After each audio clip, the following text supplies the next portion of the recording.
게을러서 후회해요. 한번 이거 같이 보도록 할게요. 그래서 아까 말씀하신 것도 같이 좀 보도록 하면 되게 좋을 것 같거든요.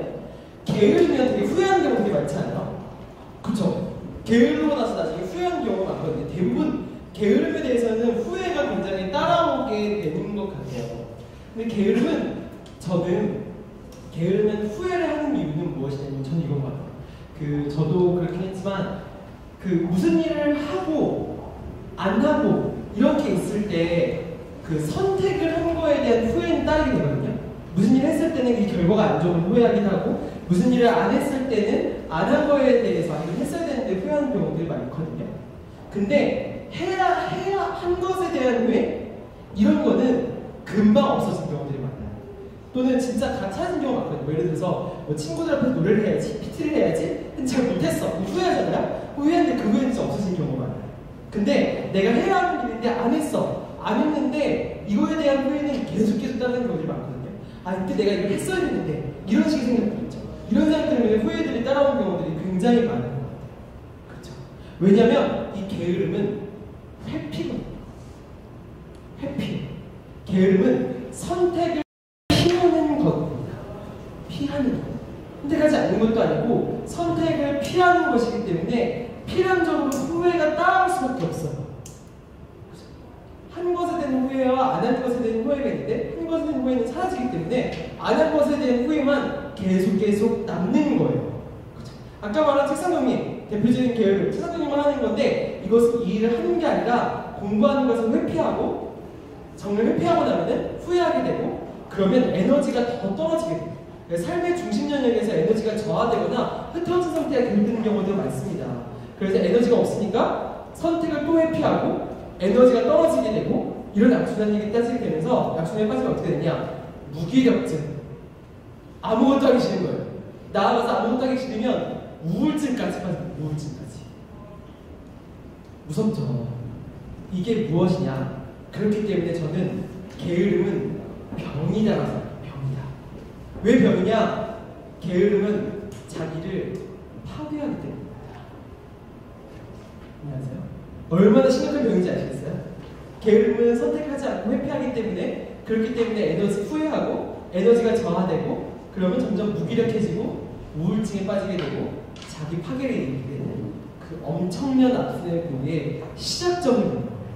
시작점. 그렇죠? 그래서 게으름은 단순히 피하는 데서 나아가서 회피하는 것, 하지 않게 선택하는 거기 때문에 이 선택하지 않음이 불러올 수 있는 부정적인 결과들이 있어요. 이런 경우는 숙제 안 하고 미루면 이 해야 할 일 미루면 불러올 문제들이 분명히 있습니다. 그쵸? 분명히 있고 이거는 대부분 다 예측 가능해요. 이 숙제를 안 하면 내가 어떻게 될지, 이 공부를 안 하면 내가 어떻게 될지, 이 일을 안 해가면 내가 어떻게 될지 분명히 다 예측이 가능하거든요. 정말 신기할 만치 완벽하게 예측이 가능한 미래예요. 근데 이게 결국에는 이 하지 않는 선택이, 이 회피가 결과적으로는 부정적인 결과를 선택하는 것임을 명심할 필요가 있어요. 자기가 단순히 회피하는 게 아니라 나는 이 부정적인 결과를 선택하는 것, 선생님한테 욕먹는 것, 시험을 못 보는 것, 그리고 승진을 못하는 것, 이런 결과를 택하는 것이라는 거예요. 저는 이게 이 일을 하는 걸 선택하는 것보다 이 부정적인 결과를 선택하는 게 훨씬 더 어려운 일 같거든요.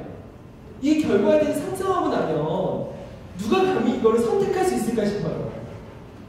내가 이 회사에서 잘리는데, 내가 이 시험을 뒤받고 다시 한번 재수강을 해야 되는데 어떻게 이 결과를 누가 감히 택할 수 있겠어요? 그렇죠?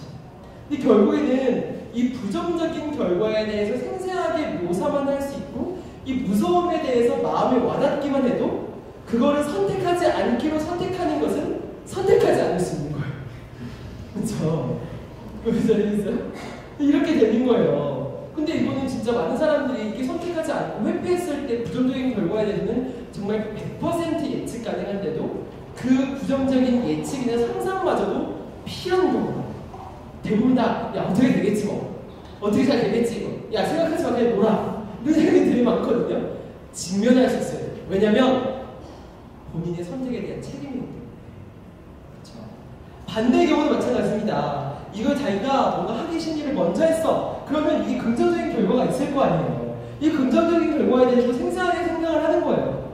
그러면 이 성장했을 때 이 기분 좋은 느낌 때문에 할 수 있게 되거든요.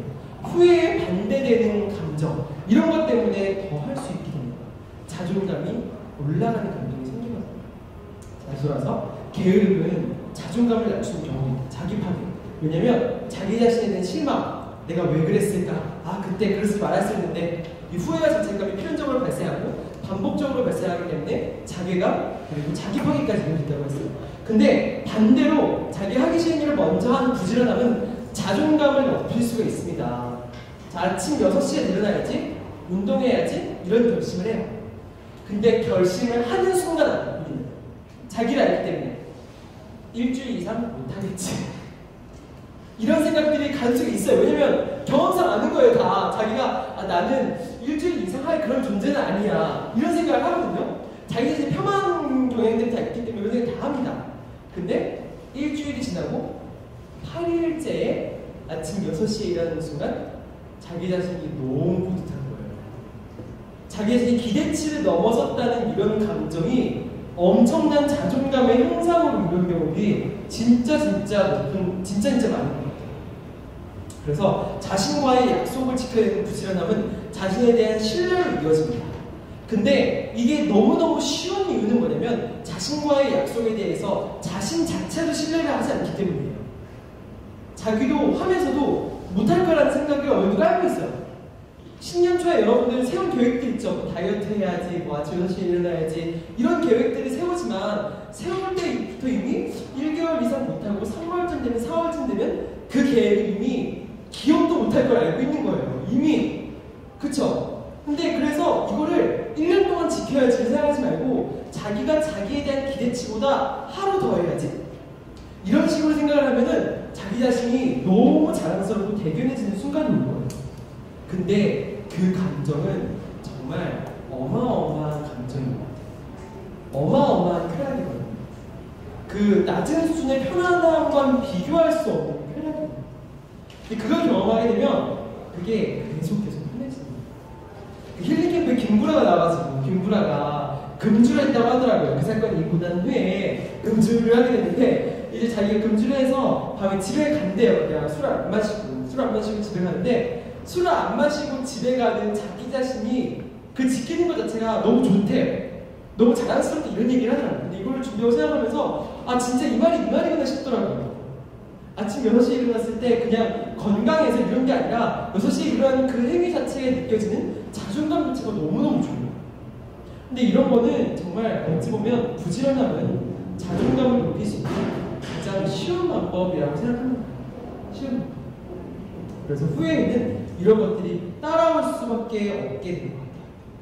그래서 게으름에 대한 후회 분명히 여러분이 감당해야 할 결과예요. 여러분의 선택에 대한 결과거든요. 하지만 게으름의 반대쪽에는 부지런함을 택하게 되면은 반대로 자존감이 높아지는 엄청난 자긍심이 따라올 수 있어요. 선택은 여러분 몫이에요. 그 결과도 여러분 몫입니다. 결과까지도 여러분은 명확하게 예측할 수 있거든요. 그럼 생각해요. 다시 돌아와서 여러분이 무언가 하고 싶거나 지키고 싶은 게 있으면 이거에 대해서 한번 생각해 보는 거예요. 내가 이거를 정말로 현실적으로 언제까지 할 수 있을까? 생각해보고 이거를 지켰을 때 긍정적인 결과까지 생각해보는 거예요. 반대로 부정적인 결과도. 그쵸? 그래서 그걸 한 번쯤 생각해보면은 그 다음에 또 나아갈 수 있다는 생각합니다. 그래서 사실은 아까 말한 대로 너무 게을러요 이런 얘기도 많이 하시잖아요. 많이 하시는데 이것도 조금 내려놓을 필요는 있어요. 왜냐면 게으르게 돼서 후회하게 되고 또다시 자기는 게으른 존재라고 생각하기 때문에 자기에 대한 기대치가 낮아지고 그럼 또 게으른 거를 또 자기 약속을 못 지키게 되니까 아 나는 게으른 게 맞았구나 라고 자신의 판단에 대해서 확신하게 되거든요. 자기가 목표를 못 세워서 못 지키면 그것만 못 지킨 거지 이거에 대해서 자기가 못난 존재거나 게으른 존재라는 생각을 하지 않았으면 좋겠어요. 왜냐면 그대로 행동하기 때문에. 그래서 오늘 한번 그 결과에 대한 선택 이런 거 한번 얘기를 해봤습니다. 이제 한번 좀 얘기를 해볼까요? 게을러서 후회가 생겨요. 문제가 생겨요. 이렇게 해봤습니다. 또 하나 한번 또 고민 한번 들어볼까요? 어떻게 했어요? 게으름에 대한 고민. 원래 고민은 약간 이 내용이랑 네. 비슷했어요. 네. 과제가 있었는데 네. 미루다가 네. 밤새서 2시간만 자고 학교 가고 아, 네. 그게 많이 고민이었는데 네. 지금 새로 생각난 게 저도 게으르지만 네. 약간 동생을 보면 답답할 때가 되게 많고 네. 근데 그게 본인이 간절함이 생기지 않으면 네. 그 게으름을 남이 도와줄 수도 없다고 생각하는데 네. 뭔가 빨리 그 게으름에서 벗어나게 해주고 싶다는 생각이 드는데 거기에 대한 해결책이 있을까 하는 생각도 들었어요. 네, 맞아요. 그래서 한번 조금 더 같이 얘기해보면 저는 이제 그 게으름에 대한 후회 이런 것도 연결됐는데 내비두세요. 내비두는 게 되게 중요한 것 같아요. 왜냐면 게을러서 그 부정적인 결과가 예측된 결과가 있잖아요. 그 결과를 보고 그 결과를 본인이 감당하는 거예요. 감당하고 본인이 느끼는 거죠. 느끼고 나면 아 내가 어떻게 해야겠구나라는 생각이 들게 되기 마련인 거예요. 게으르지 말라고 하게 되면 이게 가장 싫은 잔소리 중에 하나인 것 같아요. 주변 사람들 얘기하는 거 있죠. 이런 게 가장 싫은 잔소리 중에 하나인 것 같아요. 근데 이게 게으름에 대해서 본인이 깨닫지 않으면 나아갈 수가 없는 것 중에 하나인 것 같아요. 주변 사람들이 얘기했을 때 더 게을러지는 것도 그런 것 같아요. 저희 동생도 대표적인 게으른 사람 중에 하나였었어요. 군대 가기 직전에 한 60kg였는데 85kg까지 찌고 한 거예요. 지금 20kg 찌는 건 진짜 쉬운 일이 아니에요. 계속 게을렀었던 거예요. 계속 게을러가지고 본인 이렇게 하지만 뭐 아무리 얘기도 듣지 않는 거죠. 근데 군대 가기 직전인데 군대 가고 나니까 본인이 이게 몸이 너무 힘든 거예요. 너무 힘들어가지고 너무 고생을 많이 해가지고 살이 쏙 빠졌어요. 그 다음부터는 몸 관리를 하기 시작하더라고요. 잘 고생을 쭉 하고 나가요. 그래서 뭔가 과제도 그렇고 2시간 자고 고생을 해봤잖아요. 근데 인간이라는 동물이 조금 그런 게 있어서 2시간 자고 고생을 해도 또 있게 되는 경우가 분명히 좀 있는 것 같아요. 근데 그렇지만 그 부정적인 결과에 최악의 결과를 감당하고 나면은 그 다음부터 그런 생각이 좀 없어지는 경우들이 좀